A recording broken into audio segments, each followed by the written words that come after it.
अस्सलामुअलैकुम, बुलेटिन से खुश आमदीद। मैं हूँ शर्जील अरशद और मैं हूँ गौहर इशरत। हेडलाइंस अपनी जानी बुलेटिन का आगाज करेंगे। अहम मंसूबा पेश कर दिया गया है अमरीका और ईरान को जंगबंदी का मंसूबा पेश कर दिया गया। इस तजवीज़ को इस्लामाबाद अकॉर्ड का नाम दिया जा रहा है, जबकि गैर मुल्की मीडिया के मुताबिक क़याम अमन की काविशों में फील्ड मार्शल आसिम मुनीर मुतहरिक हैं। मशरिक़ वस्ती में क़याम अमन के लिए अमरीकी और ईरानी हुक्काम से मुसलसल राबते में रहे हैं। अमरीका ईरान जंग का खात्मा पाकिस्तान ने तरजीह बना लिया। पुरअमन मशरिक़ वस्ती के लिए कौमी क़यादत सरगर्म अमल है। गैर मुल्की मीडिया भी मान गया, जिसके मुताबिक पाकिस्तान ने जामा जंगबंदी का फ्रेमवर्क अमरीका और ईरान के साथ शेयर कर दिया है और मुआहदे को इस्लामाबाद अकॉर्ड का नाम दिया जा रहा है। ये फ्रेमवर्क 2 मराहिल पर मुश्तमिल है। पहले मरहले में फौरी जंगबंदी और बाद में जामा जंगबंदी मुआहदा शामिल है। इस्लामाबाद जंगबंदी मुआहदे के तहत इब्तदाई तौर पर आबनाए हुर्मुज़ को फौरी तौर पर खोला जाएगा। फिर 15 से 20 रोज़ के दौरान जंगबंदी के लिए जामा फ्रेमवर्क तैयार किया जाएगा। इस्लामाबाद मुआहदे पर आज इत्तफ़ाक़ राय मुतवक्के है। दूसरी जानिब सीनियर ईरानी हुक्काम ने भी तस्दीक की है कि पाकिस्तान की जानिब से फौरी जंगबंदी की तजवीज़ मौसूल हो गई है। ईरान पाकिस्तान की तजवीज़ का जायज़ा ले रहा है। फैसले के लिए किसी किस्म की डेडलाइन या दबाव को कबूल नहीं करेंगे। ईरान का तगड़ा जवाब, ट्रंप बौखलाहट और झुंझलाहट का शिकार हैं। खुली धमकियों पर उतरे हैं, जबकि तारीख के साथ हमलों के मकामात का भी तयन करने लगे हैं। ट्रुथ सोशल पर इंतहाई बेहुदा और नाज़िबा अल्फाज का इस्तेमाल भी किया गया। बोले मंगल को बिजली घरों और पुलों पर हमलों का दिन होगा। ईरान में प्लांट्स और ब्रिज एक साथ लपेट में आएंगे। अपना हरमुज़ खोल दो वरना तुम जहन्नुम जैसी सूरत हाल में ज़िंदगी गुजारोगे। ईरान के खिलाफ जंग में मुसलसल नाकामियां। ट्रंप ज़हनी तवाज़ुन खो बैठे, गालिम गुलोच पर उतर आए। सोशल ट्रुथ पर नाज़िबा अल्फाज का भी इस्तेमाल।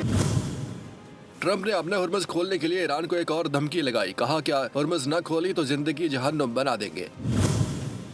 मंगल का रोज ईरान में पावर प्लांट डे और ब्रिज डे होगा। दोनों तंसीबात एक साथ लपेट में आएंगी। ऐसा पहले कभी ना हुआ होगा। बस अब तुम देखते जाओ तुम्हारे साथ क्या होता है। ट्रंप ने हफ्ते को भी बयान में ईरान को 48 घंटे में अपना हुर्मुज़ खोलने की धमकी दी थी। उन्होंने कहा था कि अगर ऐसा ना किया तो नताइज खतरनाक होंगे। अमरीकी सदर के गैर अखलाकी और धमकी आमेज बयान पर ईरानी क़यादत का सख्त रद्द-ए-अमल आ गया है। ईरानी सुप्रीम लीडर मुश्तबा ख़ामनेई के सीनियर मुशीर अली अकबर विलायती ने कहा कि ईरान अपना हरमुज़ को बाबुल मंदब की तरफ देखता है। जबकि वाइट हाउस ने दोबारा गलती की तो आलमी तवानाई और तिजारत का बहाव एक ही बार से मफलूज हो सकता है। ईरानी अदलिया ने बयान दिया कि ईरान की मुज़ाहमत से ट्रंप पागलपन का शिकार है। बौखलाहट में मुब्तला अमरीकी सदर घटिया और तौहीन-आमेज़ ज़बान इस्तेमाल करने पर मजबूर है।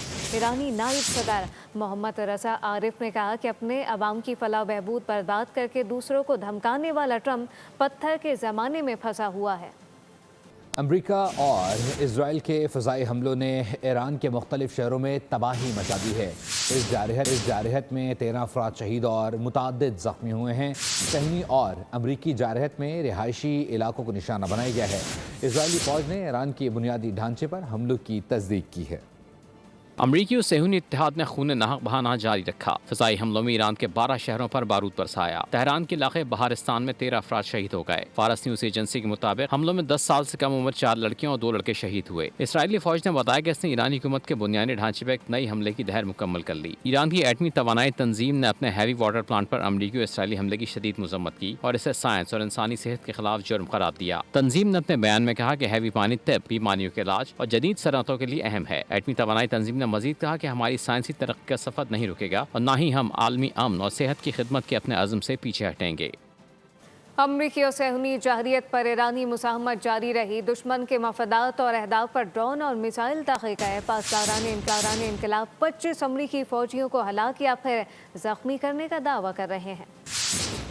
ईरान ने मुत्तहदा अरब इमारात और कुवैत में अमरीकी फौजी अड्डों और इसराइली अहदाफ पर मिसाइलों और ड्रोन्स की बरसात कर दी। तेहरान का दावा है कि यूएई में अमरीकी कमांड सेंट्रल पर हमले में 25 अमरीकी फौजी हलाक या जख्मी हुए हैं। दूसरी जानब खलीजी ममालिक में तेल की तंसीबात और बंदरगाहों को भी निशाना बनाया गया, जिसमें 3 पाकिस्तानियों समेत मुतअद्दिद अफराद जख्मी हुए। पासदारान इनकलाब के मुताबिक ऑपरेशन वादा सारिक की ताज़ा लहर में अमरीकी तरबियती मरकज़ और कमांड सेंटर पर बैलिस्टिक मिसाइल से हमले किए।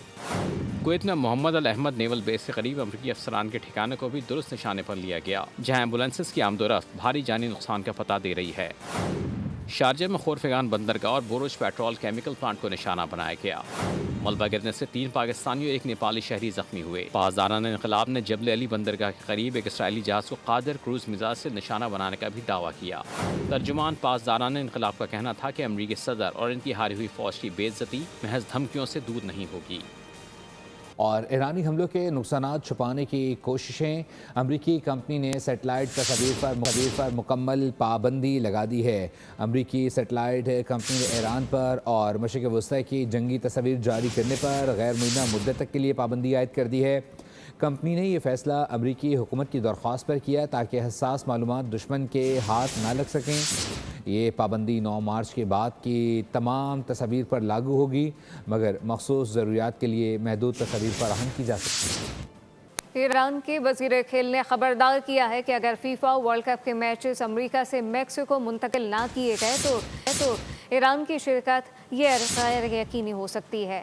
احمد دنیا مالی نے ترکیہ میں ایک انٹرویو میں کہا کہ ایرانی فٹ بال فیڈریشن نے میچز کی منتقلی کے حوالے سے فیفا سے درخواست ورلڈ کپ میچز میکسیکو منتقل نہ ہوئے تو ایران کی شرکت غیر یقینی ہو سکتی ہے، یہ واضح کیا گیا ہے۔ ساتھ ساتھ ایران کے وزیر کھیل نے خبردار کیا کہ اگر فیفا ورلڈ کپ کے میچز امریکہ سے میکسیکو منتقل نہ کیے گئے تو ایران کی شرکت غیر یقینی ہوگی۔ احمد دنیا مالی نے ترکیہ میں ایک انٹرویو میں کہا کہ ایرانی فٹ بال فیڈریشن نے میچز کی منتقلی کے حوالے سے فیفا سے درخواست کر رکھی ہے۔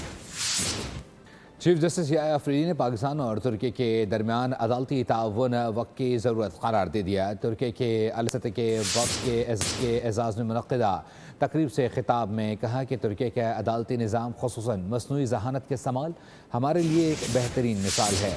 انہوں نے دونوں ممالک کی عدلیہ کے درمیان ہونے والی مفاہمتی یادداشت کو سنگ میل قرار دیتے ہوئے کہا کہ یہ معاہدہ عدالتی شعبے میں تعاون کے لیے اہم ثابت ہوگا۔ is a reflection of the enduring historic fraternal relationship between Pakistan and Turkey.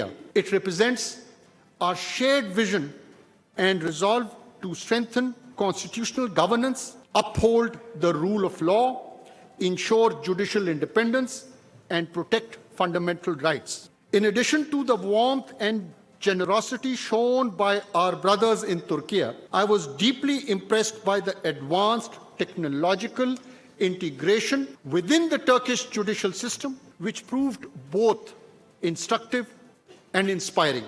Emphasizes the exchange of judicial knowledge and best practices, and most importantly, the advancement of capacity building through joint programs, research, and judicial exchanges. کل سے وزیر اعلیٰ سہیل آفریدی کی ایک ایک چوری عوام کے سامنے لاؤں گا، غیر سنجیدہ MNS کے کارناموں کو بھی بے نقاب کروں گا۔ وزیر اعظم کے کوارڈینیٹر اختیار ولی خان نے CMKP کو چیلنج کر دیا ہے، بولے کہ سہیل آفریدی کو پنجاب حکومت کا جہاز نظر آ جاتا ہے، صوبے کے مسائل اور جنازوں کی آواز تک سنائی نہیں دیتی۔